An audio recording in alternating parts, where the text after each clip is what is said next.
بسم اللہ الرحمن الرحیم۔ آئیے آج ایک ایسے صحابی کے واقعے پر نظر ڈالتے ہیں جس کے اندر بہت ساری عبرت اور نصیحت کی باتیں بھی ہیں۔ واقعہ ہے کعب بن مالک رضی اللہ عنہ کا۔ مشہور صحابی رسول ہیں۔ جب غزوہ تبوک کے موقع پر اللہ کے نبی صلی اللہ علیہ وسلم نے صحابہ کرام کو خبر دی کہ تبوک کے لیے چلنا ہے، لہٰذا تیاری کر لیں۔ ویسے عموماً اللہ کے نبی صلی اللہ علیہ وسلم جنگ کا معاملہ پوشیدہ رکھا کرتے تھے، لیکن اس بار آپ نے تفصیل بتا دی تھی، اس لیے کہ راستہ دشوار گزار تھا، گرمی بہت زیادہ تھی، اس وجہ سے آپ نے بتا دیا تھا، اور کس راستے سے جانا ہے یہ بھی بتا دیا تھا تاکہ اسی حساب سے لوگ تیاری کر لیں۔ کعب بن مالک کہتے ہیں کہ سب لوگ تیاری میں لگ گئے۔ کہتے ہیں کہ میرے پاس اتنی خوشحالی کبھی نہیں تھی جتنی خوشحالی اس بار تھی غزوہ تبوک کے موقع پر۔ سبھی لوگ تیاری میں لگ گئے، اللہ کے نبی صلی اللہ علیہ وسلم، صحابہ کرام، اور لیکن میں سوچتا تھا کل سے تیاری کر لوں گا، پھر کبھی سوچتا کل پرسوں تیاری کر لوں گا، ایسے ہی وقت نکلتا گیا، یہاں تک کہ کوچ کا دن آ گیا جس دن روانہ ہونا تھا، لیکن میں نے کوئی تیاری نہیں کی تھی۔ لشکر نکل گیا، میں نے سوچا کوئی بات نہیں ہے، کل نکل جاؤں گا میں اور جا ملوں گا لشکر کے ساتھ۔ وہ دن بھی نکل گیا، اگلا دن آیا، اس دن سوچا تھا نکل جاؤں گا، اس دن بھی نہیں نکل سکا۔ ایسے میں سستی کرتا رہا، یہاں تک کہ لشکر اتنی دور چلا گیا کہ اب میں لشکر سے نہیں مل سکتا تھا۔ کہتے ہیں کعب کہ جب میں باہر نکلتا تو بڑا افسوس ہوتا، میں لوگوں کو دیکھتا تو وہی لوگ نظر آتے تھے جو یا تو نفاق والے تھے، جن کے چہرے سے نفاق جھلکتا تھا، یا پھر معذور تھے، کمزور لوگ تھے، اور جن کے بارے میں اللہ رب العالمین نے رخصت دے رکھی تھی۔ کہتے ہیں جب لشکر وہاں چلا گیا تو اللہ کے نبی صلی اللہ علیہ وسلم نے لوگوں سے میرے بارے میں پوچھا، اور لشکر اتنا بڑا تھا کہ جب تک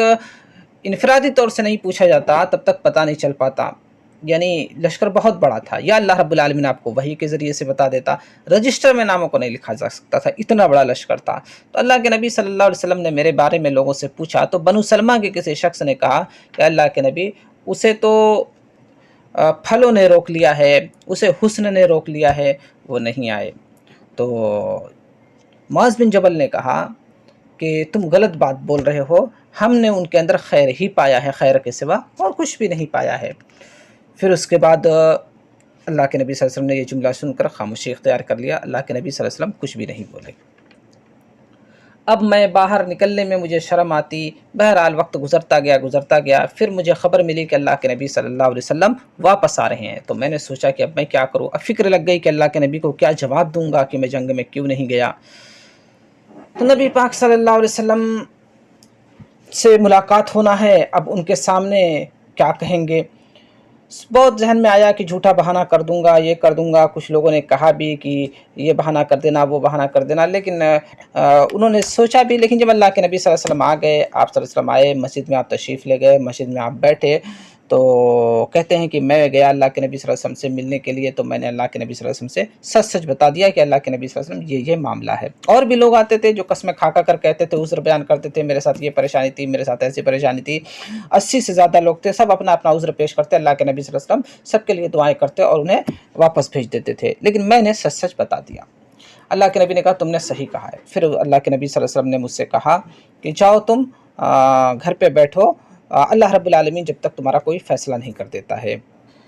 کہتے ہیں کہ جب میں وہاں سے واپس ہوا تو بنو سلمہ کے لوگ میرے پیچھے آ گئے اور کہنے لگے کہ جس طرح سب لوگوں نے عذر کیا ویسے ہی تم بھی عذر کر دیتے، ہم نے تو ہمیشہ تمہارے اندر خیر ہی دیکھا، کبھی تمہارے اندر کوئی بری چیز دیکھی نہیں ہے۔ تو کہتے ہیں کہ مجھے اس قدر بنو سلمہ کے لوگوں نے لعنت ملامت کیا کہ میں ایک بار یہ سوچا کہ جاؤں اللہ کے نبی صلی اللہ علیہ وسلم کے پاس اور جا کر کے کوئی جھوٹا بہانہ کر دوں، کوئی عذر کر دوں، لیکن پھر میں نہیں گیا۔ میں نے پوچھا اچھا یہ بتاؤ صرف میں ہی ہوں جو اس طریقے سے ہوں صحیح بتایا اللہ کے نبی صلی اللہ علیہ وسلم کو، یا میرے جیسے کسی اور کا بھی حالت ہے؟ تو لوگوں نے کہا نہیں تم تنہا نہیں ہو، اس معاملے میں مرارہ بن ربی اور ہلال بن امیہ بھی تمہارے ساتھ ہیں، ان کا بھی معاملہ تمہارے ہی جیسا ہے۔ کعب کہتے ہیں کہ یہ دونوں نیک اور صالح لوگ تھے، بدر کی جنگ میں شریک بھی تھے، اور دونوں بزرگان کو سن کر کے مجھے تھوڑا سا حوصلہ ہوا۔